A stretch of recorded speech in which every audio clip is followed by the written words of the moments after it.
এই আন্দোলনকে এভাবে প্রতিহত করাটা কি আপনার কাছে যৌক্তিক মনে হয় কিনা? কোন আন্দোলনকে?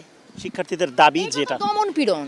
এটা তো আপনি কালকে যে সাইদ যে ছেলেটা ছিল, যে ছবিটা, রংপুরের ছেলেটা, ও নিরস্ত্র একটা ছেলে। আপনি স্টুডেন্টদের উপরে গুলি চালাতে পারেন? আপনি ছাত্রদের উপরে, নিরস্ত্র ছাত্রদের উপরে কোনো অবস্থাতে আপনি গুলি চালাতে পারেন?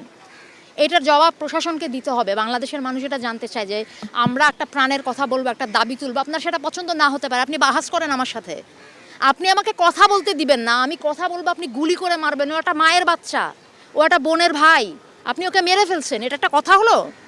এটা কিছু হলো? এইটাকে আপনি বলবেন? এইটাকে আপনি স্বাধীনতা বলবেন? আমি কিভাবে আপনি কি এইখানে আপনি এই প্রশ্ন তুলবেন যে রাজাকার নাকি কি? এগুলি হচ্ছে আপনারা বহুদিন ধরে এই কার্ড খেলে যাচ্ছেন। মুক্তিযুদ্ধ আর কি, আমাদের এদের অনেকের জন্মই হয় নাই তখন, আপনারা এখনও এদেরকে রাজাকার বলেন। আপনার লজ্জা করে না? আপনারা এই বাচ্চাগুলিকে এই কথাগুলি বলেন? আপনারা লজ্জা করে না যে কেন এই ছাত্র গোষ্ঠী এরকম একটা আপনারা কোথায় কিছু একটা ন্যায্যতার, কিছু একটা অধিকারের কথা বললে আপনারা বলেন যে রাজাকার? আরে আশ্চর্য কথাবার্তা! আমার স্বাধীন দেশে আপনি আমাকে, আমি আমার ন্যায্য অধিকারের কথা বলবো, আপনি কথায় কথায় আমার মুখে ছুঁড়ে মারবেন রাজাকার, কথায় কথায় ছুঁড়ে মারবেন রাজাকার। এটা কি ফাইজলামি?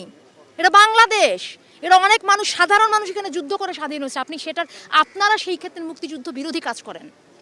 যারা কথায় কথায় রাজাকার শব্দটা ব্যবহার করেন, আপনারা নিজেরা আজকে বাংলাদেশের স্বাধীনতার পরিপন্থী মানুষ। আপনারা চর্চা করেন, শিখে আসেন, এই বাচ্চাদের কাছে শিখে আসেন স্বাধীনতা যুদ্ধ কাকে বলে। ওরা করছে সংগ্রাম, ওরা রাস্তায়, এবং আপনারাও করেন আপনাদের জায়গায়, দোহাই লাগে, আপনারা আপনাদের কাজ করেন।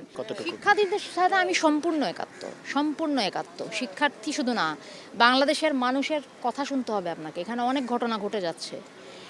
এইখানে আপনি সেই মুক্তিযুদ্ধ আর রাজাকার নিয়ে পড়ে আছেন, এখানে মানুষের প্রাণের কথা শুনেন। রিক্সাওয়ালারা কয়েকদিন আগে 400 টাকা হলো মরিচের কেজি, সেটা নিয়ে শুনেন। কুড়িগ্রামে বন্যা হচ্ছে, সেটা শুনেন। হ্যাঁ, মানুষ একটা মেডিকেল কলেজে গিয়ে দেখেন, সাধারণ মানুষের একটা চিকিৎসা পেতে কি আপনাদের একটা শ্রেণীর মাথা ব্যথা হলে তারা সিঙ্গাপুরে দৌড় দেয়, আর আমার দেশের মানুষ মানে ক্যান্সার হয়ে গেলেও বা যে বড় বড় চিকিৎসার পয়সা না, এরা করবে না চিকিৎসা। আপনি কি বলেন? এটা কি স্বর্গরাজ্য? এটা কি সত্যি তাই? এরকম এটা বাংলাদেশ?